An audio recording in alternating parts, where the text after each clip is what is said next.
In a couple of days, I lose all my belongings. I lose my home in Finland. I lose the last creative work. Oh, sorry, did you forget that I have no electricity, which means no hot water? There we go, there's light.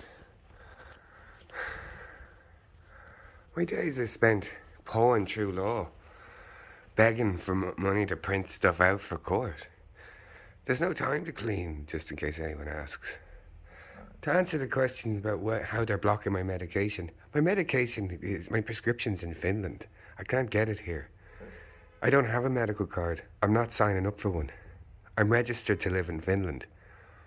If I try to get the medication here, I never get it. It's specialized.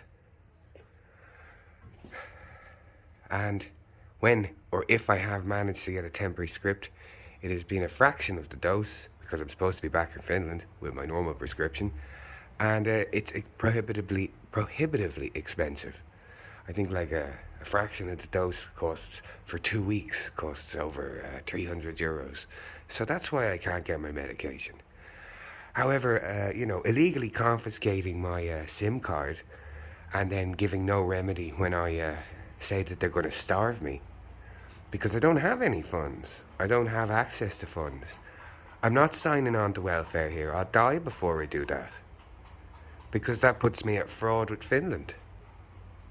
So I just starve daily because of the guards. I'm not even properly eligible for welfare here because I've spent so much time out of the country. So, this is just going to be you lot watching the guards starve me to death.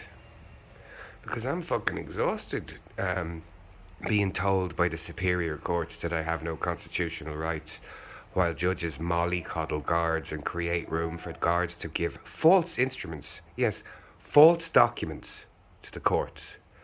As has happened repeatedly. Guards actually not just given fraudulent documents, but then editing the fraudulent documents and lying to the court, saying that they didn't give fraudulent documents and that those are the original documents.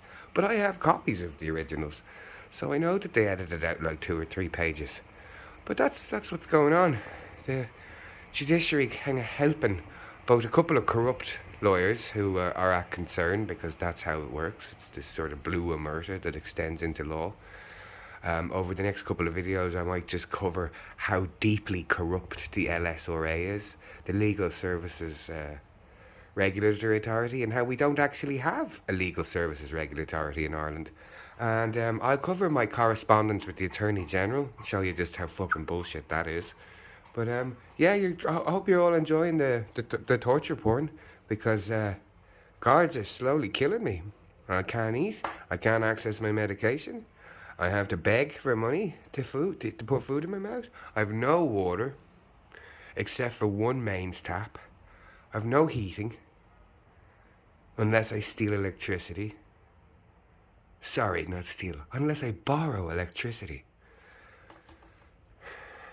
I have no front door.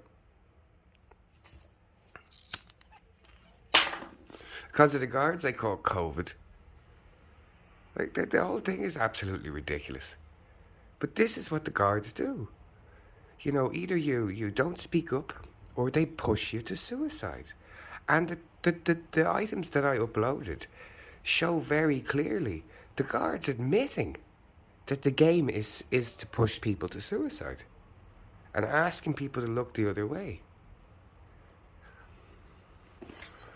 I hope you all enjoy watching me starve to death, because it's coming to that soon. Either I just am fucking exhausted begging online, or I just go back on dry hunger strike, and I'm going to take daily pictures, and you all get to, fetishistically enjoy watching me starve to death. A new frontier of fucking entertainment. As for the apartment sale, yes, it's at least a minimum of €100,000 below market value. You better come to me with a solicitor. It's all above board. I own it. I was left it, and obviously I can't do anything with it. So and the guards basically told me I'm not allowed to have anything. I'm not allowed to have a career. I'm not allowed to have anything. So, and you know, I have to be good for the guards. Good. You know, you have to. Yeah, no, it's for sale, okay? Don't ask stupid questions. I don't know if there's any other questions in there. Oh, yeah, I hope that addressed the medication. That's the obstruction. My prescription is in Finland, and the guards have blocked my access to my Finnish banking by confiscating my Finnish SIM, which led to my welfare being cut off and has severed access to my medication. Which has me completely on zero finances. I don't get anything, and I'm in arrears with my storage unit. I'm in arrears with my rent in Finland, which has, you know, my apartment there. I might make a little video about, because it's beautiful. It's the only home I've had in the last 20 years, and this whole matter is just corrupt people trying to back themselves out of a corner of being corrupt, and the judges that help them and the lawyers that help them, either by not believing basic civilians or whatever else, because I'm told that this is constitutionally sound, and that, you know, the main worry there would be that if you come before a judge and you say you're being abused constitutionally, and the judge inherently doesn't believe you and therefore allows the abuse to happen to a point of death, is the judge negligent? Or will other judges band together and say, the judge could never have known? No, you know, which is sort of like, no one can expect people to do due diligence. But yeah, this is me being constitutionally abused, and to death. So I hope everybody's buckled in for the show of watching me fucking starve to death. Thanks for watching. Buy the fucking apartment.